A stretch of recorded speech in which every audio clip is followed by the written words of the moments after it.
Magandang araw po sa inyong lahat. Ngayon ay narito po ako para sa isang spell na alam kong makakatulong sa inyo. Ito po ay ang spell na wala kang ibang kakailanganin kundi ang isang pirasong kandila.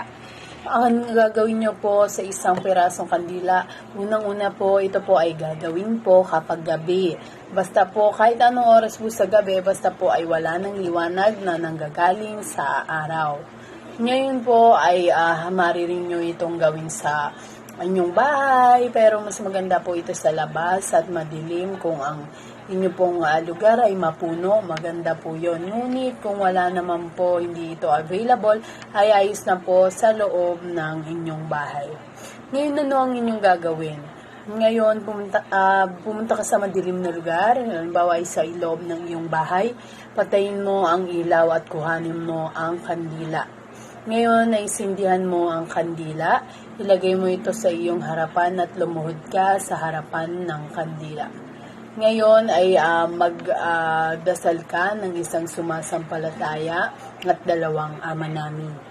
Kapag katapos noon ay magsalita ka na, sabihin mo ang kanyang pangalan ng 7 beses at ilagay mo sa isipan mo ang kanyang imahe, yung imahe po ng kanyang muka. Kaya naman maaaring pagkatitigan nyo muna ang kanyang litrato bago po nyo ito gawin o simulan ng spell na ito. Ngayon, habang ikaw ay nakaluhod at nasa harapan mo ang kandila, ang gagawin mo po ay isipin mo nga ang lalaking ito. Kapag katapos mong inisip na ang lalaking ito, ay dumilat ka na muna at pagkatitigan mo ang kandila. At isipin mo na ang iyong enerhiya ay pinupunta mo, ibinubuhos mo ito sa kandila at sa iyong paligid. Titigan mo ito hanggang sa pakiramdam mo ang buong kwarto o ang iyong paligid ay punong-puno na ng iyong enerhiya. Ngayon ay magdasal ka. Tinatawag ko ang Diyos ng lupa. Nais kong ibigay mo sa akin ang lalaking ito habang nakaluhod pa rin at nasa harap mo ang kandila. Ngayon pag sinimulan mo ng magdasal, ay pumikit ka. Kung gusto mo, pwede ka ring dumilat. Ngunit kung ayaw mong may makita ka, ay pumikit ka na lamang. Nais kong mapasa akin ng lalaking ito, ibigay niyo sa akin ng aking kagustuhan. At ibibigay ko sa inyo ang inyong kagustuhan.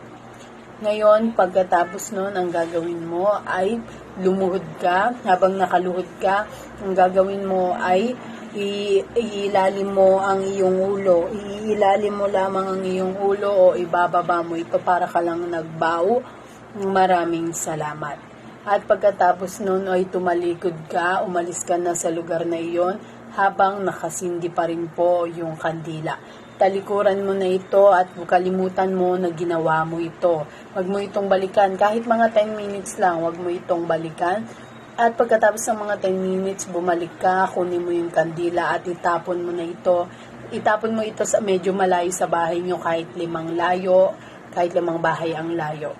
Yun lamang po. Mag-ingat po kayo sa spell na ito. Isang beses lang po ito dapat gagawin. Dapat sigurado kayo na gagawin nyo ang spell na ito. Marami pong salamat. Sana'y nakatulong sa inyo ang video na ito.